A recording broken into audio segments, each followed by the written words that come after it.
5 lakh advance घे, मतदान झाल्यानंतर 5 लाख देतो असं म्हणून मोबाईल जप्त करून नगरसेवकांना उचलण्याचं काम या महायुती सरकारने, भारतीय जनता पक्ष आणि त्यांच्या मित्र पक्षांनी सुरू केलेलं आहे. त्यांचा स्वतःवर विश्वास नाही, लोकशाहीवर विश्वास नाही, म्हणून हा घोडेबाजार मांडलेला आहे. यामध्ये वेगवेगळ्या पक्षांचे अपक्ष आणि स्वतःच्याही पक्षातल्या लोकांना 5-5 लाख रुपये घेऊन त्यांनी उचलले.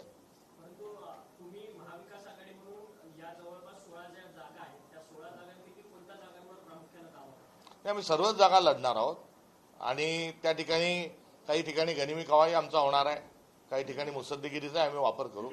1 तारखेला सर्व चित्र स्पष्ट होईल. इंडिया अलायन्सचे जे पक्ष आहेत त्या पक्षांसोबतच आम्ही चर्चा करणार आहोत आणि काही मित्र पक्षांकडूनही तशा प्रकारचे प्रस्ताव आहे का याची देखील चाचपणी आम्ही केलेली आहे.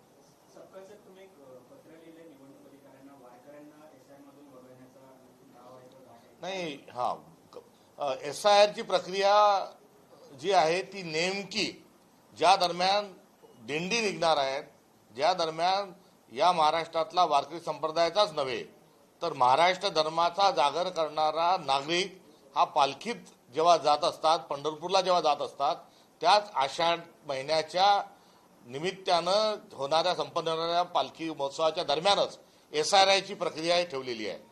हे सरकारला माहीत नव्हतं का की या दरम्यानमध्ये महाराष्ट्रामध्ये सर्वात मोठा लोकोत्सव असतो. लोक पांडुरंगाच्या दर्शनाकरता वारीत जातात आणि तोच काळखंड हा SRI करता निवडलाय. याचा अर्थ स्पष्ट आहे की वारकरी मंडळींना त्या मतदार यादीतून त्यांना वगळायचंय, भक्तांना मतदार यादीतून वगळण्याकरता हा भारतीय जनता पक्षाने निवडणूक आयोगाशी हातमिळवणी करून घातलेला घाट आहे आणि हा आम्ही कदापि यशस्वी होऊ देणार नाही.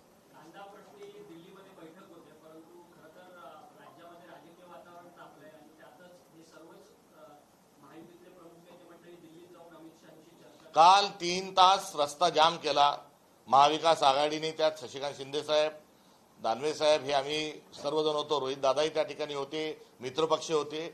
आम्ही रस्ता जाम केला, लोक काल रस्त्यावर होतो आणि आज परिणामी या सरकारमधील अर्थ मंत्रिमंडळ जे आहे हे दिल्लीला त्यांना जावं लागलं. ही विरोधी पक्षाची आणि जनतेची आणि शेतकऱ्यांची ताकद काल दाखवली करिता कालचा आमचा जो चमत्कार होता. म्हणून आजचा दिल्लीश्वरांना नमस्कार घालण्याकरता मंत्रिमंडळ दिल्लीला ठाण मांडून बसलंय. ते बसलेलं जरी या भूमिकेतून गेलेलं असलं तरी हात हलवत वापस येऊ नका हा आमचा सज्जड दम त्यांना आहे.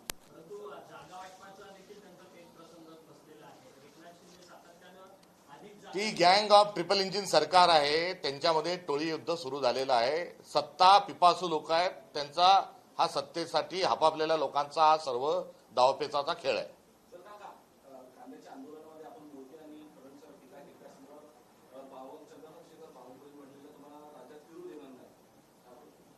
त्यांच्या जिल्ह्यात लवकरच मी जाईल.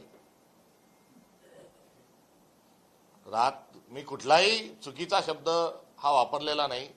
जो दलिंदर जो आहे हा कॅरेक्टर दर्शवणारा, लक्षण दर्शवणारा शब्द आहे. दरिद्री हा संस्कृत शब्दाचा बोली भाषेमध्ये रुळल्यानंतर दलिंदर हा त्याचा वाक्यात आहे.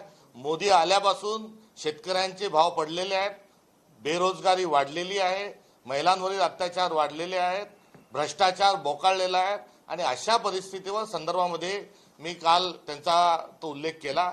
संस्कृतमधला मूळ शब्द हा जर भारतीय जनता पक्षाला खटकला असेल तर नरेंद्र मोदी हे पनोती आहेत हा जरा समजेल अशा भाषेत मी शब्दप्रयोग पुन्हा एकदा या ठिकाणी करतो.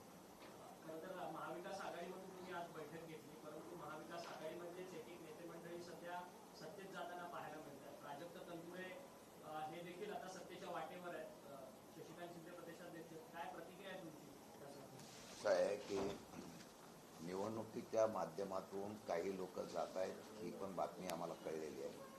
अजूनपर्यंत पक्षाकडे त्यांनी कुठल्याही प्रकारचा आपला राजीनामा किंवा कुठल्याही प्रकारचं मत व्यक्त केलेलं नाही. परंतु मला वाटतं की मागच्या निवडणुकीच्या वेळेला काही चौकशा त्यांच्या मागे लावलेल्या होत्या. त्याच्या संदर्भामध्ये दबावाचं तंत्र वापरण्याचा प्रयत्न भाजपने केलेला आहे.